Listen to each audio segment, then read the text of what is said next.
Friends, welcome back to our channel. 5ാം ക്ലാസ്സിലെ കേരള പാഠാവലിയിലെ 3ാമത്തെ യൂണിറ്റിലെ 2ാമത്തെ പാഠഭാഗമായിട്ടുള്ള ഉയരങ്ങളിലേക്ക് ഒരു യാത്ര എന്ന പാഠഭാഗവും അതിലെ പ്രവർത്തനങ്ങളുമാണ് നമ്മൾ ഈ വീഡിയോയിലൂടെ നോക്കാൻ പോകുന്നത്. അപ്പോൾ 1ാമത്തെ പാഠഭാഗമായ താജ്മഹലിന്റെ പാഠഭാഗം, ഇടുക്കിയിലെ താജ്മഹൽ നമ്മൾ ചെയ്തിരുന്നു. അതിലെ എല്ലാ ആക്ടിവിറ്റീസും നമ്മൾ ചെയ്തു. ഇതുവരെയുള്ള എല്ലാ ചാപ്റ്റേഴ്സും നമ്മൾ അപ്ലോഡ് ചെയ്തിട്ടുണ്ട്. അപ്പോൾ ആവശ്യമായിട്ടുള്ള കൂട്ടുകാർ തീർച്ചയായിട്ടും പോയി കാണാം. അപ്പൊ നമുക്ക് ഈ പാഠഭാഗം ഒന്ന് വായിച്ചു നോക്കാം. ഇതും ഒരു യാത്ര തന്നെയാണ്, ഉയരങ്ങളിലേക്കൊരു യാത്രയാണ്. പ്രിയമുള്ള മകനെ, ഞാൻ യാത്ര അവസാനിപ്പിച്ച് ഇവിടെ എത്തിയിരിക്കുകയാണ്. സമുദ്രനിരപ്പിൽ നിന്നും 7000-ഓളം അടി ഉയരത്തിലുള്ള കൊടൈക്കനാലിൽ. കയറിപ്പോന്നത് പഴനിയിൽ നിന്ന്, പഴനിയിലെത്തിയത് മധുരയിൽ നിന്നും. പഴനിയിൽ നിന്ന് കൊടൈക്കനാലിലേക്കുള്ള യാത്ര ഉദ്വേഗജനകമായിരുന്നു. അടുക്കടുക്കുകളായി മലകൾ, മലകളുടെ മടിത്തട്ടിലൂടെ ഒന്നിൽ നിന്ന് മറ്റൊന്നിലേക്ക് വളഞ്ഞു പുളഞ്ഞു ചുറ്റിക്കയറുന്ന മലപ്പാതകൾക്ക് തൊട്ടു താഴെ ചെങ്കുത്തായ താഴ്വരകളും കൊല്ലികളും. ബസ്സിലാണ് യാത്ര. ഈ മലമുകളിലേക്ക് തീവണ്ടിയില്ല. ഇവിടെ കയറി വരുന്നവർക്ക് അടുത്ത തീവണ്ടി ആപ്പീസ് കൊടൈക്കനാൽ റോഡാണ്. അവിടെ നിന്നും 75 കിലോമീറ്റർ അകലെയാണ് ഞാനിപ്പോൾ എത്തിയിരിക്കുന്ന കൊടൈക്കനാൽ എന്ന സുഖവാസ കേന്ദ്രം.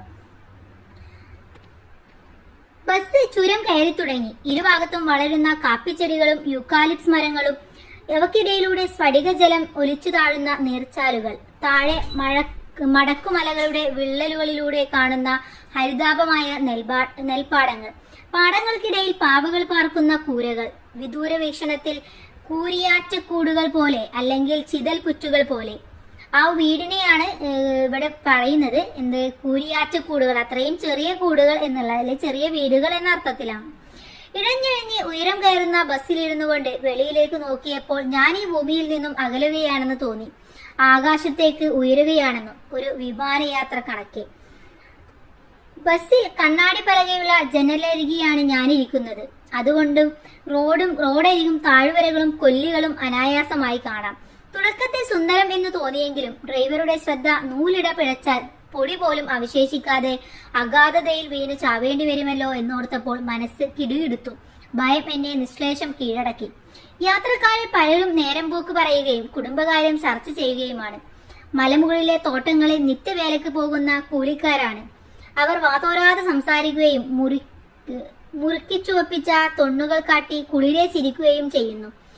അകലെ എങ്ങോ പാറക്കൂട്ടങ്ങൾക്ക് ഇടയിലൂടെ ഒഴുകിത്താഴുന്ന നീരൊഴുക്കിന്റെ മാതൃമധുരമായ സംഗീതം, മരക്കൊമ്പുകളിൽ ചിലങ്ക കിലുക്കുന്ന കുഞ്ഞിളം പക്ഷികളുടെ കളഗാനം.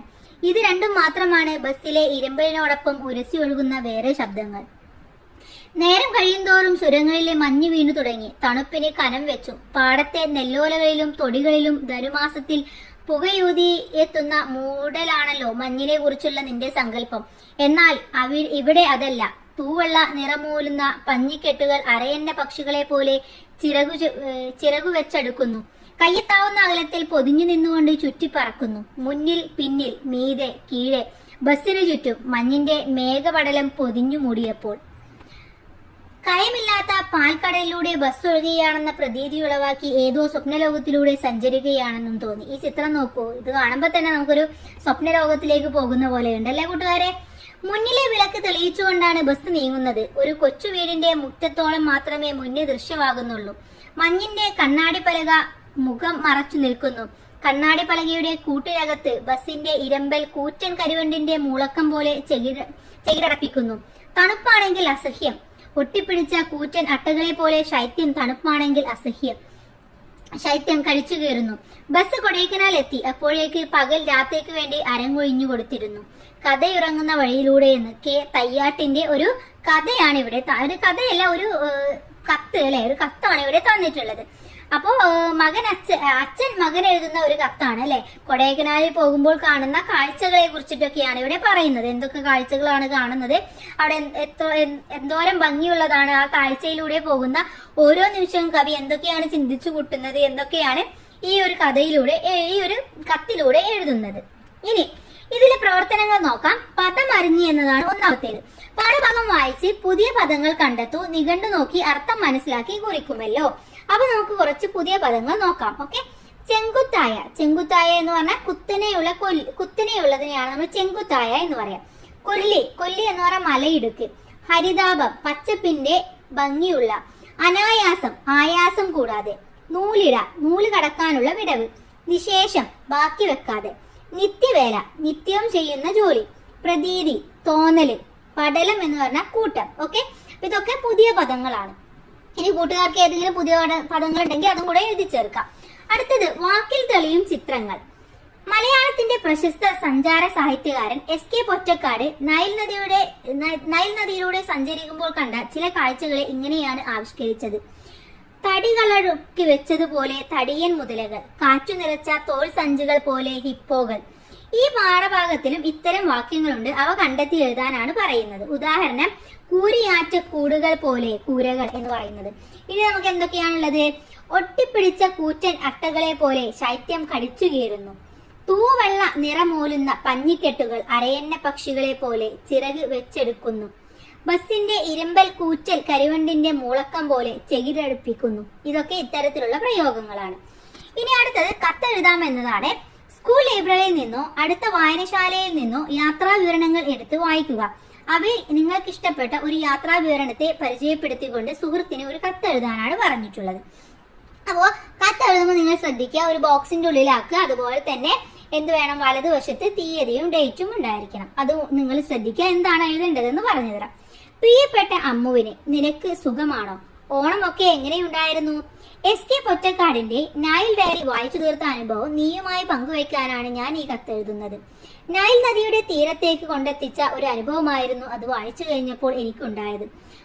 വളരെ ലളിതമായ ഭാഷയും മനോഹരമായ പ്രയോഗങ്ങളും ഈ കൃതിയെ കൂടുതൽ ഭംഗിയുള്ളതാക്കുന്നു. നീയും ഇത് വായിക്കുകയും ആ മനോഹാരിത തിരിച്ചറിയുകയും വേണമെന്ന് ഞാൻ ആഗ്രഹിക്കുന്നു. എന്ന് സ്വന്തം അമ്മു. ഓക്കെ, അപ്പൊ രണ്ടും അമ്മു തന്നെയാണ് എഴുതുന്നതും, അമ്മുവിന് തന്നെയാണ് എഴുതുന്ന ആളും അമ്മു തന്നെയാണ്. ഓക്കെ, നിങ്ങൾക്ക് വേണമെങ്കിൽ പേരൊക്കെ മാറ്റി കൊടുക്കാവുന്നതാണ്.